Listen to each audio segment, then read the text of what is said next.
Halo semuanya, selamat siang waktu Prancis dan selamat sore waktu Indonesia bagian Barat.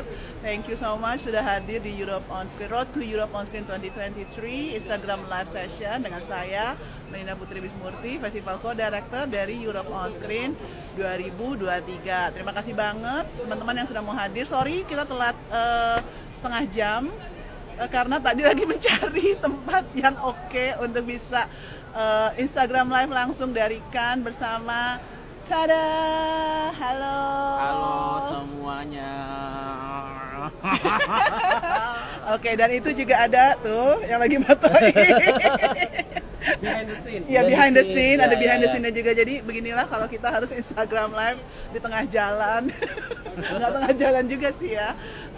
Kita Instagram Live kali ini yang spesial banget karena kebetulan ketika Europe on Screen juga lagi mengunjungi festival film Cannes, ada film Indonesia yang diputar, seru banget. Dan film Indonesia ini adalah film Indonesia pertama, semakin beban buat sutradaranya, film Indonesia pertama yang masuk kompetisi utama. Kalau teman-teman dulu mungkin sudah pernah dengarkan, tapi kan sudah ada filmnya si A, si B, si C yang masuk ya, tapi itu dia bukan di kompetisi utama, dia hanya di kompetisi lainnya seperti misalnya Critics Week, Amsterdam Regard, jadi macam-macam. Jadi di Cannes itu ada banyak sekali kompetisinya. Nah, kali ini teman kita Kozi Rizal, dia sutradara film muda, muda. Filmnya ini sudah film yang 1, 2, 3, 4, 5 ya berarti? Ya. Sudah yang kelima ini. Enggak dong, ketiga. Film pendek? Ya, nanti kita jelasin ya. Aku ingetnya 5 karena aku udah banyak banget nonton filmnya dia. Nah, tapi nanti dia akan bercerita lebih lanjut tentang film pendeknya yang juga terpilih di Cannes kompetisi utama untuk film pendek yang baru akan tayang nanti di minggu kedua. Di sini doakan juga ya teman-teman, siapa tahu film Indonesia menang di festival film Cannes, dan dia akan bercerita tentang bagaimana sih caranya bisa langsung masuk nih, bisa langsung masuk ke festival film Cannes ini. Buat teman-teman yang ingin bertanya soal Cannes atau tentang film pendek juga terhadap sama Kozi, silakan bisa tanyakan di sini ya nanti ya. Oke, aku pindah ke Kozi sekarang untuk kita mulai. Halo. Halo Kozi. Oke. Halo semuanya. Apa kabar? Udah bisa bahasa Perancis sekarang? Oui, j'ai parlé français très bien. Oh. J'ai appris français pour 12 ans. Oke. Coba memperkenalkan diri dulu kali ya. Oke, halo semuanya. Kenalkan, nama aku Kozi Rizal. Saya adalah sutradara dan pembuat film berbasis di Kota Makassar, Indonesia. Aku adalah sutradara beberapa film pendek yang mungkin kalian udah nonton, kayak Di Kaliku Laki atau Makassar is a City for Football Fans, Right to Nowhere. Lalu yang tahun ini kita rilis film pendek baru judulnya Basri dan Salma in a Never Ending Comedy, atau dalam bahasa Indonesia agak bagus nih. Iya. Judulnya Basri dan Salma dalam komedi yang terus berputar. Yeah. Ya kan, world premiere di Le Soissons 16e Cannes Festival. Le Soissons 16e udah bisa ya. Padahal baru mendarat kapan kamu kemarin di sini? Iya. Ini ada yang bertanya nih, kondisi cuaca dong, Bang Kozi di sana gimana? Di sini sebenarnya agak-agak mirip Makassar ya, secara langit gitu ya, teriknya dan segala macam. Tapi ya secara udara, kelembapan tuh lebih ke kayak Lembang sih, dingin gitu. Jadi tapi kamu nggak pakai celana pendek pula tuh kan? Karena kan nggak panas, nggak terik gitu. Beda kalau di Makassar kan kayak lo baru keluar 5 menit tuh udah sesek gitu. Polusi, panas dan segala macam. Ini kayak oh my god. Iya. Anginnya seger, terus kayak langitnya biru banget. Ini kayaknya aku nggak perlu tanya karena ada banyak banget pertanyaan dari fans kamu kayaknya. Siapa aja sih, gue penasaran gila. Ada Julia JSMN. Iya. Kak bisa nonton film pendeknya di mana kah? Belum ya, nanti ya. Artis aku aja belum nonton, gila. Belum, pemain gua aja belum nonton ini, nonton film Basri dan Salma gitu. Oke, terus ini ada si Albert Nico juga bertanya, hari ini nonton apa aja, Bang? Oh wow, tadi pagi kita nonton Monster by Koreeda. Oh my god, it was amazing for me. Aduh, nggak mau spoiler pokoknya. Terus kemarin nonton Jean du Barry, terus nonton apa lagi ya, semalam gue nonton Tiger Stripes. Oh my god, fancy. fans. Tiger Stripes tuh gue pengen banget orang-orang Indonesia pada bisa nonton gitu. Semoga akan tayang di bioskop karena filmnya seseru itu, sepecah itu. Coming of age film tapi at the same time juga bermain genre body horror, gila, super fun, super crazy. Oke. Sekarang kita langsung pertanyaan yang paling penting. Bagaimana sih bisa filmnya nyampe kemari? Ya layaknya seperti filmmaker yang lain juga ya, mereka mendaftar, kami pun juga mendaftar seperti filmmaker yang lainnya gitu, submit film, ya udah gitu aja. Submitnya gitu. langsung ke Cannes atau pakai freeway atau pakai apa? Ada submit? Enggak, jadi kan kalau di Cannes itu kan ada 3 section kan, ada yang main competition, terus ada La Semaine de la Critique, ada Cannes des Cinéastes. Kita tuh submit ke semuanya. Cuman kalau kan official ini mungkin agak sedikit berbeda karena dia gratis gitu kan. Dan mereka tuh punya website sendiri-sendiri. Jadi kalau mau submit Critics Week, iya Critics Week emang harus 3 kali gitu, nggak langsung satu terus kayak paralel ke semuanya, enggak. Jadi emang harus submit ke 3-tiganya. Dan kebetulan kami dapat yang official selection, yang main competition. Alhamdulillah ya, emang rezeki anak soleh. Ya, ini pure bener-bener ya udah kita daftar aja, nggak expect apa-apa gitu. Terus tiba-tiba bulan April baru dikasih tahu kalau kita lolos. Jadi waktu itu daftarnya tuh dari jangka waktu mendaftar sampai akhirnya dikasih tahu tuh berapa lama tuh Kozi? Kan kita kan submitnya kan waktu itu bulan Januari. Terus kayak tiba-tiba kayak kita juga udah agak pesimis sebenarnya karena kan yang sepengalaman kami ketika kita submit film terus contohnya filmnya lolos biasanya itu ya 2 bulan sebelum festival kan, baru dihubungin sama pihak festivalnya, film lo lolos di festival kami, lo mau nggak gitu. Ini tuh bener-bener kayak bulan April tuh, pertengahan April tuh kita belum mendengarkan kabar apa-apa, kayak oke, we're done, kayaknya kita nggak lolos nih di Cannes kan. Terus tiba-tiba dapat telepon gitu dari nomornya dari Prancis, siapa sih ini tuh, nggak ngemail kan, dia langsung nelpon. Terus tiba-tiba langsung gue lagi naik motor menuju pulang, tiba-tiba gue angkat, ini siapa ya, dia ngomong pakai bahasa Inggris gitu, iya kami dari Cannes Official, we like to have your film in the short film competition at Cannes. Terus gue kayak shock banget, gila tuh langsung berkaca-kaca, best, yes. Itu kayak kayaknya nggak sampai ada sebulan sebelum festival kalau nggak salah gitu kan. Makanya kita agak sedikit rempong gitu ngurus semuanya karena emang waktu yang tersisa tuh sedikit banget. Okay. Nah terus tapi nggak pas ketika ditelepon itu nggak nyangka itu beneran ya, maksudnya apakah sempat kepikiran jangan-jangan ada yang ngeprank gue atau apa gitu? Iya, jadi kayak pas dapat telepon itu, ini kok kayak aneh banget ya, kayak oke, mungkin oh ya pas telepon tuh langsung dapat email kalau tapi mereka belum mengirimkan email materi gitu kayak L'Oreal terus kayak letter of invitation gitu. Baru dikirimnya tuh kayak 1 minggu karena mereka masih harus menonton film lagi. Jadi iya, jadi masih ada beberapa film yang mereka harus nonton. Jadi mereka kewalahan kan. Jadi kayak kita kayak waduh, jangan-jangan ini scam gak sih gitu, takut gitu kan. Totalnya emang dia sibuk itu karena dia bilang bahwa iya nih sorry kita agak telat karena kita tuh masih perlu menonton banyak film lagi gitu. Mereka juga agak kewalahan di situ. Jadi oke, kita ngerti. Baru ya akhirnya kita udah yakin emang ya we got selected gitu. Oke. Nah, tentang filmnya sendiri nih, boleh mungkin ceritain sedikit ceritanya apa dan juga bagaimana sih ketika mulai produksinya? Wow. Ide kali ada idenya. Boleh ide ceritanya. Ide ceritanya sebenarnya dari odong-odong itu sendiri gitu. Gue kan pulang kerja kan selalu naik motor, pulang pergi kerja naik motor. Terus kayak gue tuh tiap pulang tuh biasanya kan ya agak-agak maghrib lah ya atau malam gitu. Dan tiap pulang kan akan selalu lihat odong-odong, dan Makassar tuh odong-odong banyak banget. Dan odong-odong tuh bagi gue, aduh I don't know, kayak cakep aja gitu dan kayak warna-warni gitu kan. Terus kayak maaf ya guys, ini ada orang ngomong. Oke, kayak gue pindah sini aja kali. Terus kita sambil jalan aja, cie. Terus kayak aduh, ngalangin orang sekarang.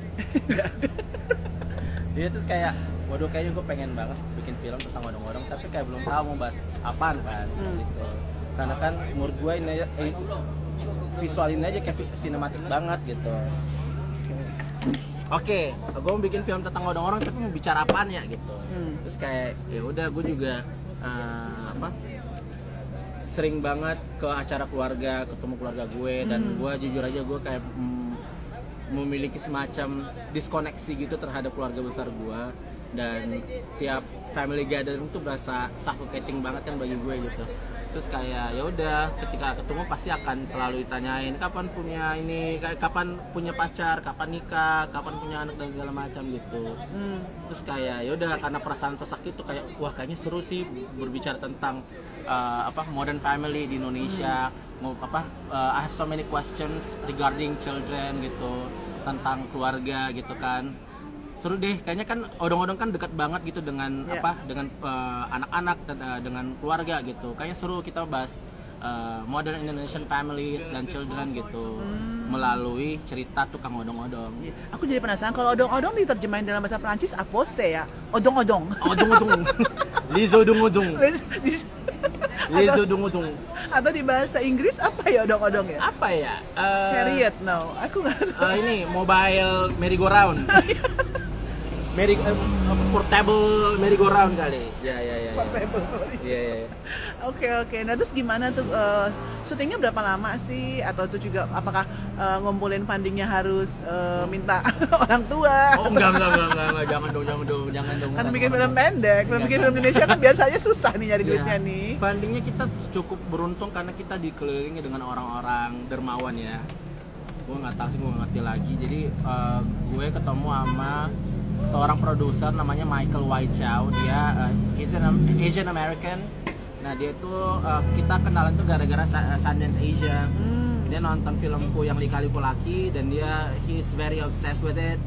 Terus kayak oke, lu mau bikin film apaan? Gue bilang gue mau bikin film tentang odong-odong, bahas ini.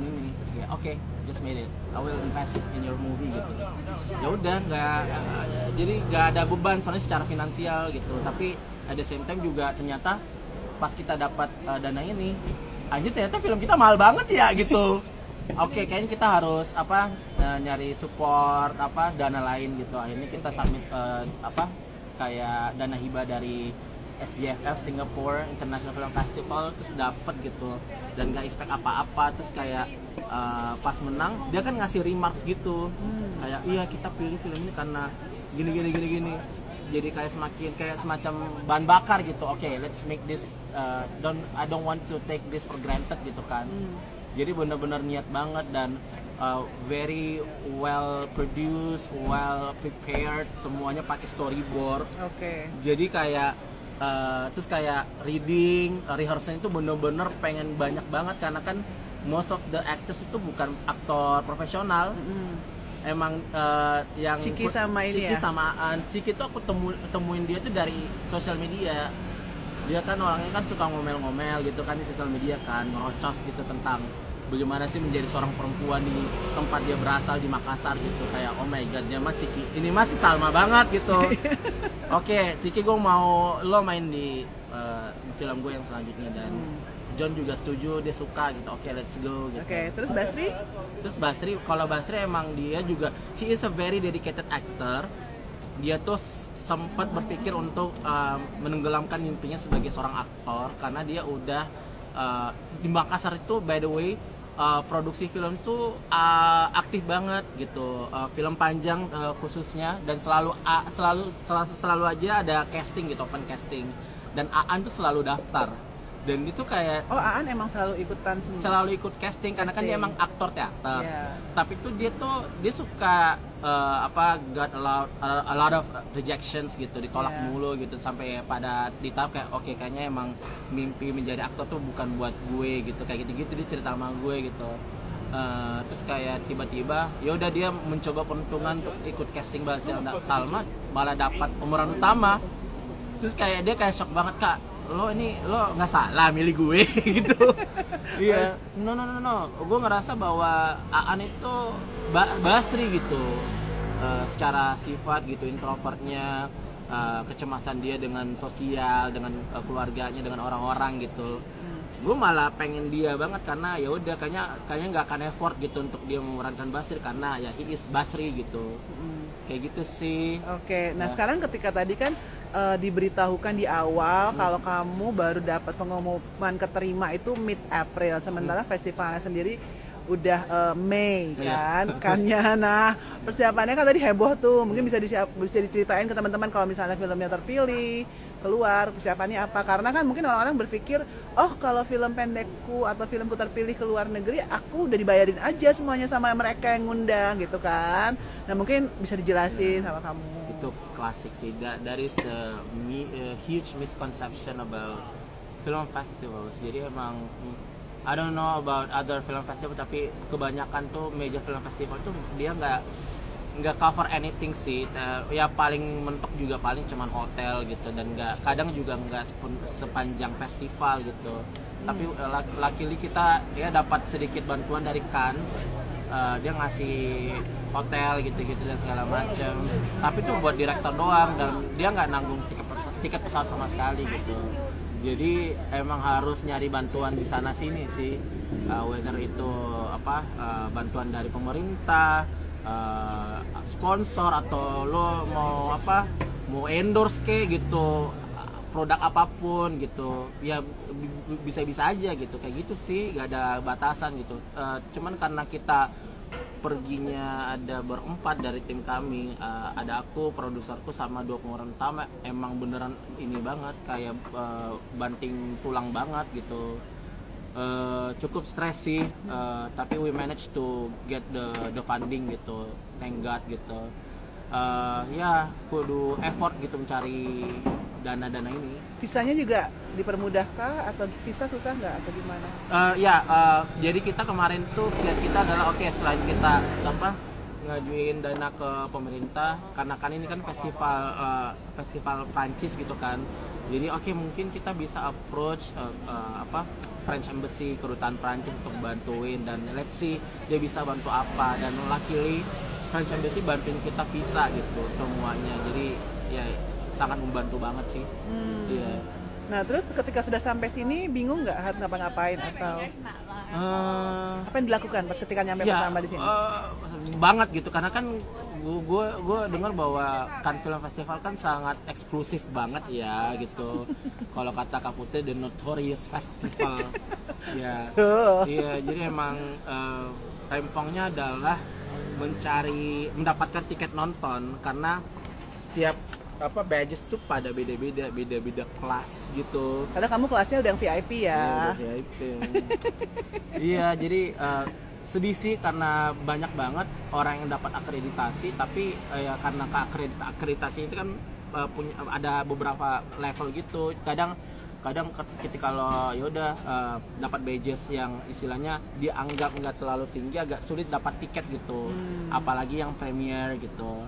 Itu sedih sih, karena kan kami kan berempat nih, terus kayak kita tuh pengen banget nonton film tuh bareng-bareng gitu kan, tapi tau-taunya nggak bisa, karena ya gitu kayak Basilan Salma, si pemeran Basilan Salma tuh mereka kadang nggak bisa dapat tiket yang premier atau datang ke opening ceremony misalnya gitu, yang dapat tuh cuma direktur doang. Jadi kadang kayak pengen spend time sama-sama gitu, jadi nggak bisa gitu. Jadi memang ada treatment yang diberikan oleh festivalnya hanya untuk saudara saja ya. Seperti yang pardon, c'est pas grave. Iya kayak gitu sih. Seringnya gitu. Ya, ya jadinya kalau boleh tahu kayak apa aja sih treatment apa yang spesial yang kamu terima ketika nyampe di sini? Special treatmentnya adalah aku diperlakukan seperti ratu ya. Ketika aku datang nggak raja tapi ratu ya. Ratu, gila. Ya jadi pas nyampe di Bandara Nice kan itu ya udah tiba-tiba ada kayak representasi dari Cannes buat jemput gitu. Terus dijemputnya pakai mobil BMW juga gitu, kayak oh my god, that was the very first time for me naik BMW gitu. It was so surreal. Udah kayak ratu, makanya gue bilang kayak ratu gitu. Terus nyampe di sini malah diundang mampir ke kantornya kan gitu, say hello to the short film department team, seru banget gitu. Terus dia bilangnya kalau kita suka banget sama film lo, kita tuh masukin film lo kayak biar orang joget-joget di teater. Karena kan banyak ya ada apa lagu-lagu yang Seru. koplo-koplo gitu. Dan dia suka banget dan apa banyak Jadi alasannya supaya orang-orang joget itu ya. itu one of the things karena kan kata dia iya kita tuh short film program tahun ini tuh agak sedikit gelap, ada agak sedikit depressing dan film lo itu kayak semacam kayak bikin mereka apa sih kayak melek gitu kayak Wake up. gitu kayak gitu. Oke. Nah, ini adalah film kamu yang keberapa sih? Ketiga, seingat aku sih kelima, cuma mungkin aku salah, ada Anissa dari awal. 4 berarti ada 4. Sama Anissa 4 ya? 4. Ya, iya 4. Oke, jadi udah yang keempat. Setelah ini ada project baru lagi atau? Sekarang aku lagi develop film pendek, ada 2. Tapi secara bersamaan juga lagi mendevelop film panjang pertama. Doakan saja semoga bisa rampung dalam 5-7 tahun teman-teman. Akan sangat panjang pastinya.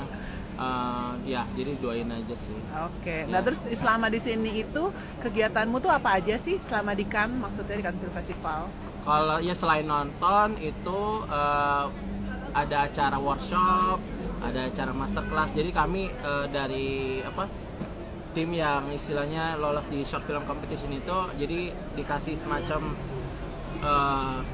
workshop gitu kan, workshop sama discussion selama 4 hari. Tapi itu juga gak wajib gitu, terserah kita mau datang apa enggak. Jadi kayak ada workshop kayak pitching, ada juga kayak semacam session lo nunjukin film lo, ntar ada professionals dari film festival, kayak ada programmer dari Sundance datang ke sini, dari Seven de la Critique gitu. Mereka akan datang untuk criticize your film gitu in front of public. Tapi kritisasinya untuk kebaikan kamu sendiri. Yes, exactly. Itu aku pengen ikutan nanti. Oh, nanti ada juga ya berarti di sini ya. Oke. Karena kan aku orangnya suka di-criticize. Oh, suka ya. Suka dikasarin. Ya ampun. Oh. Oke. Nah, sempat ini nggak sih ngelihat juga market filmnya mungkin? Ya. Kemarin kita diundang juga ke bagian marketnya gitu. Terus sih karena banyak banget film-film dari negara lain gitu datang ke sini dan bisa datang dan benar-benar nonton gitu. Dan mereka kayak punya semacam di market punya kayak semacam bioskopnya sendiri, bioskop mini gitu. Dan lo bisa nonton, seru banget. Ya.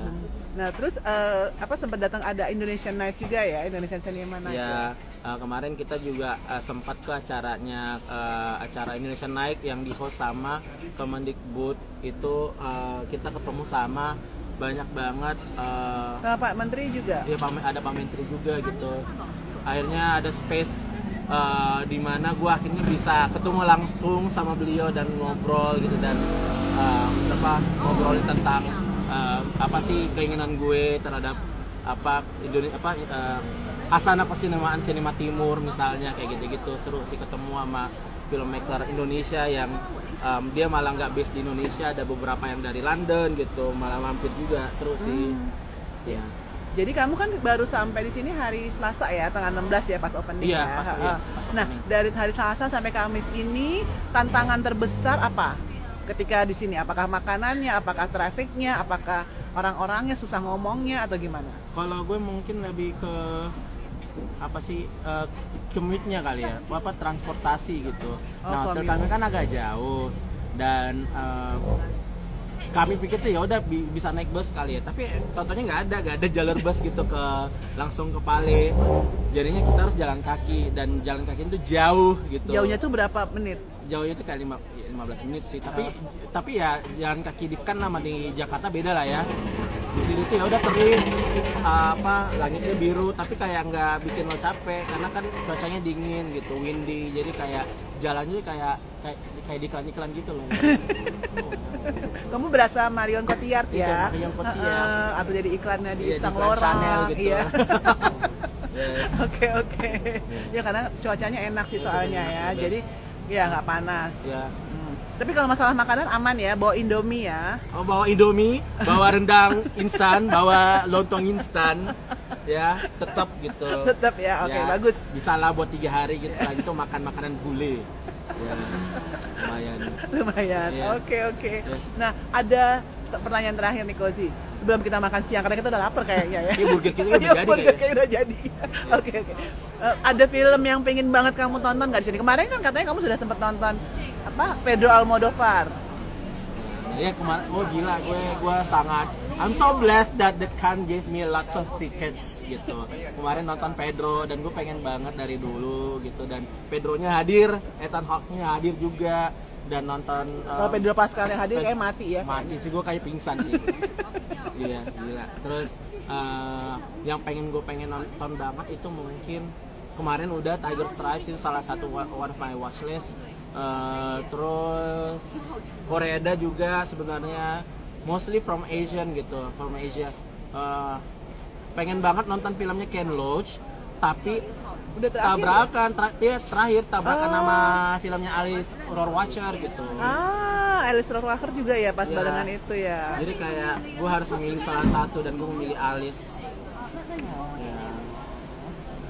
Sedih banget sih. Oh, jadi akhirnya bisa, tapi dapat tiketnya Alice Rohrwacher. Dapat. Oke.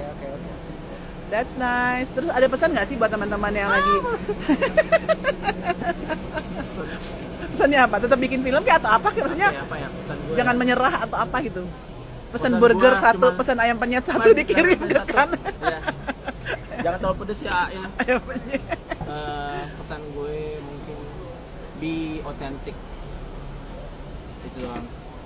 Just be authentic as a filmmakers. Gak usah gimmick. Ya udah bikin yang lo mau aja. Setuju Iya. banget. Thank you ya Kozi. Dan good luck nanti. Pengumumannya tanggal berapa? Pengumuman apa nih? Pengumuman pemenangnya nanti Tanggal 27. tanggal 27 Ya. Mei. Ya. Dan awarding netnya juga di tanggal 27. Nah, pemutaran kita di tanggal 26 jam 11 pagi. Heeh. Itu beneran kayak H-1 sebelum awarding night gitu. Jadi Oh, awarding iya. night-nya tanggal 27. Oke, ini ada yang bertanya. Kira-kira bisa tonton filmnya nanti di JAP nggak ya? Itu bisa langsung hubungin Alexander Matius. Aku tidak tahu. Ya, kita pengen banget sih of course, tapi nggak tahu. Soalnya kan Asian Premiere-nya kan kudu di Singapura. Ya, Karena kan dia yang ngasih grant betul. buat film ini kan. Nah, nggak tahu deh dapat jadwalnya di Singapura tanggal berapa dan segala macam. Semoga sih, gue pengen banget juga sih biar penonton Indonesia bisa nonton di layar lebar gitu. Amin. Kalaupun nggak di JAP nanti bisa di tempat lain ya. Amin. Oke, thank you Kozi. Kita balik lagi. Thank you so much guys. Tadi ada juga yang bertanya bilang kalau kadang suka error ketika buka di website, jadi harus ke loket tiketnya di Pale. Iya. Ya, oke. Ya, ini lagi bareng sama Kozi di sini. Udah kayak influencer Iya, ya Kak ya. Putri ya. Oh wow. Bukan influencer loh. Influencer. Harusnya lagi IG Best lah. banget. Cuma iya ampun tuh kan. Ini loh, saudara muda berbakat. Terima kasih guys. Kita masih akan ada lagi nanti Instagram Live hari Senin. Dan ini juga masih di Festival Film Cannes. Kita akan ngobrol bareng dengan website resmi dari Cannes sendiri, yaitu Sinando. Sinando itu kalau mungkin di Indonesia kurang terkenal karena Sinando memang Sinando Cine Eropa itu memang biasanya di Eropa semua. Mungkin di Indonesia lebih terkenal IMDb. Cuma ini peran penting banget karena kalau kamu mau cari tahu nama produser, film apa, distribusinya siapa, kamu harus ikutan di Sinando. Dan kalau memang mau nonton di Festival Film Cannes harus ada akun Sinando juga.